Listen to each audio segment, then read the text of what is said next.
Bless Holy Spirit. Glory to Jesus. Thank you, Jesus. Hallelujah, hallelujah. Mighty warrior. Thank you, Jesus. Grace and peace be multiplied to you, Bangcwele. Ngiyabingelela kakhulu egameni lika Jesu Kristu ophilayo. This is Pastor Khanyi from Grace Life Church. Siqala uJuly Bangcwele inyanga ye-fasting. Ungalibali ukuthi every Monday sibuye semkhulekweni sisenkonzweni ye-fasting i-alignment service. These are the alignment services Bangcwele. Qaphela ukuthi imoto mangabe ihambe bese iluza i-alignment. Mayisiluza i-alignment iqala idle amathayi. Ngamanye amagama nathi siyadinga njengemoto ukuthi ebangeni sesilihambile siphinde sibele uMongcwele as-align nentando kaNkulunkulu. Don't forget, these are the alignment services every Monday. Asifundiswe lenkosi encwadini kaLuke chapter 10 verse 38. Ngizofunda incwadi zibe ntathu. Sihloko salentumo lesithi, where is your position? Angibeke futhi nje nangeZulu ngithi uhlala kuphi? Where is your position? Incwadi kaLuke chapter 10 verse number 38 ifundeka kanje izwi lenkosi, kwathi ekuhambeni kwabo wangena emzini othile, owesifazane othile gama lakhe nguMarta, wamamukela endlini yakhe. Wayenodadewabo othiwa nguMaria owahlala ngasezinyaweni zenkosi, walizwa izwi layo. Ngiyathanda legama owahlala ngasezinyaweni zenkosi, walizwa izwi layo. Awuthinta ababili abathathu uthi uhleli kuwena. Glory to Jesus. Lana ngifuna uqaphele ama positions alaba bobabili lezelamane ezimbili, uMarta noMaria. Kulezi incwadi ezintathu sizoyifunda, qaphela iposition kaMarta bese uqaphela iposition kaMaria. Lana uMarta uyamamukela uJesu endlini, bese emamkelile kodwa akasamnaka uJesu. Umuntu osehlezi noJesu kuMaria uhlezi ezinyaweni zenkosi. Lithi iBhayibheli walizwa izwi layo. Uyayibona iposition uMarta uyasebenza, iposition yakhe akhetha ukuyibamba ngaleso sikhathi. uMaria ukhetha iposition yokuhlala ngasezinyaweni zenkosi. Listen to me bazalwane, ukuhlala ngasezinyaweni zenkosi yi-choice eyenziwa umuntu. Awuphoqelele ukuhlala enyaweni, wena wenza i-choice. 2, ukuhlala enyaweni zenkosi Bangcwele kwenza wena ube nobudlelwane. It builds a relationship. Listen to me Bangcwele, kenzeka umazi umuntu kodwa ungabi ne-relationship naye, ungabi nobudlelwane naye. Mangathiwa bangakhabaza upresident wase-South Africa, abaningi bazothi siyamazi kodwa baqala banobudlelwane naye. Listen to me Bangcwele, mangabe usenkingeni ama-chances amaningi ukuthi uzoya kulo muntu onobudlelwane naye, hayi kulo omaziyo. Shout amen somebody. Kwathi ngiphinde ngibuze ukuthi uhleli kuphi. Lalela, qaphela iposition kaMaria. Lithi iBhayibheli wahlala ngasezinyaweni zenkosi. Asiphinde sifundiswe lenkosi encwadini kaJohn. Qaphela, ngesikhathi ehlala enyaweni zenkosi, uhlala enyaweni zenkosi kwakuhle, ngoba kuhle ukuhlala enyaweni zenkosi, kusekuhle yonke into isahamba kahle. Babengazi ukuthi kuzi period noma kuzi isikhathi la uLazarus ezoshona khona. Awuqaphela ama position abo encwadini kaJohane chapter 11 ukuthi ama position abathathayo bathatha ama position amanjani. Uqaphela ukuthi ngesikhathi kuLuke chapter 10 uMaria wathatha iposition yasenyaweni. Qaphela manje mangabe sekushona umni wabo uLazarus.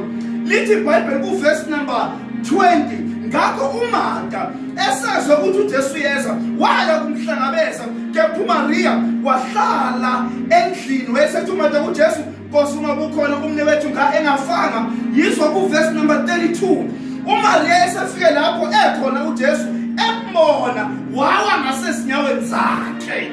Amen. Wathi Nkosi uma kukhona umlethu engafanga, wawa ngasezinyaweni zakhe. Nathi uMaria wayazi iposition yakhe uthi noma sekubhlungu kunje kodwa indawo yami isenyaweni. uJuly bangcwele siya esinyaweni zenkosi. Kwakumnandi kulokuthatha 10 uMaria wahlala enyaweni. Sekubhlungu manje. John chapter 11 umnqobo ushonile akasekho wabuyela enyaweni uMaria. Uyamuzwa ungagijima uyekela uthi kukhona ngakafanga umne wethu. Kodwa mase kuMaria uya enyaweni. Come on somebody. Ikhona indawo esingathola kuyo irest. Leyo ndawo leyo bangcwele isenyaweni zenkosi. Lithi izwi lenkosi encwadini kaJohn chapter 12. Ngifuna uqaphele futhi iposition uyizwile na kuJohn chapter 11 uthi uMaria ufika kuye enyaweni uma ufika yakhuluma nje naye. Ngoba basinto kodwa ama-position abawafani. Yizwa futhi encwadini kaJohn chapter 12 sefusiwe kuLazarus manje. Shout amen. Ngakhohlwa uhleli kuphi? Where is your position? John chapter 12 kusayisithupha ezisithupha ngaphambi kwephasi uJesu wafika eBethania lapho ekhona uLazarus uJesu amvusa kwabafileyo. Qaphela base bemenzela ukudla khona. Yizwa uMartha wayephaka. Uyayibona iposition kaMartha futhi uMartha wayephaka kepha uLazarus nguye babehlezi ekudleni naye. Yizwa iposition kaMaria once again. uMaria wasethatha ilitha lamafutha enadi. This was a very rare perfume bazalwane and it was very expensive. Enadi lodwa elinenani elikhulu wagcoba izinyawo. Ay come on. Wagcoba izinyawo asibuyele enyaweni. This is July bangcwele. Sibuyele wagcoba izinyawo zikaJesu. Qaphela wasesula nanti ke ngishaya izinyawo zakhe ngezinwele zakhe indlu egcwala iphunga lamafutha. Shout amen somebody. Lana bangcwele sekumnandi futhi. Mase kumnandi futhi qaphela sekuyadliwa manje. Lithi babe uMartha wayephaka. Alibona igama lenkosi. uMartha wayephaka kodwa uMaria ngathi wayazi indlela yakhe noma sekumnandi angibuyele enyaweni. Glory to Jesus. Luke chapter 10 uMaria bese enyaweni. John chapter 11 uMaria usenyaweni. John chapter 12 nangu uMaria ubuyele enyaweni. Lana kodwa ke wahluka lana. Lithi babe wathatha amafutha expensive.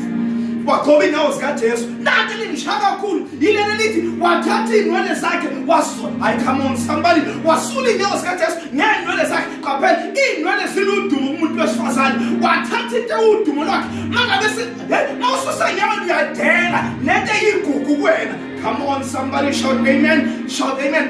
Lithi iBhayibheli indlu yagcwala iphunga. Asibuyelele enyaweni uJuly bangcwele. Alignment services. Lithi iBhayibheli indlu yagcwala iphunga. Ngathi ngiyabona kugcwele iphunga endlini leperfume. Nala kuMaria ezandle zakhe kugcwele iperfume. Ngamanye amagama owahlangana noJesu wezwa iperfume emnandi. Owahlangana noMaria wezwa iperfume emnandi. Wathi hayi abantu bebendawonye iperfume kuJesu ikuMaria. Qaphela owafika endlini wabona uJesu noMaria bebekhona kulendlu ngoba iphungele uJesu iphungele uMaria iphungele la endlini into eyodwa efanayo. Asibuyele enyaweni. Uyazi indaba ezibiza impophanayo zokuzwele kakhulu. Check iposition. Mhlawumbe ubuyelanga enyaweni ingakho usheka kalula nje ingakho kuzwela. July bangcwele asibuyele enyaweni zenkosi. God bless you. Usabuyele enyaweni zenkosi egameni likaJesu Kristu ophilayo. Asivala amehlo. Umuhle wena Jehova ungcwele uyaphila. Nanti ifa lakho nanti inqobo yakho nakumsebenzi izandla zakho usathatha isinqumo sokubuyela enyaweni kusisifa lakho simakade egameni likaJesu Kristu ophilayo. Thank you Jesus. Amen. Tomorrow is Monday bangcwele. Asihlanganele at about 5 o'clock uzothola ivideo egameni likaJesu Kristu ophilayo. 6 o'clock sharp siyakhuleka. 7 o'clock we breaking the fast every Monday for the entire month of July. Asibuyele enyaweni zenkosi. Ngesikhathi indodakazi ihlabelela. God bless you. uJehova wenze kahle. Glory to Jesus. Amen. Nango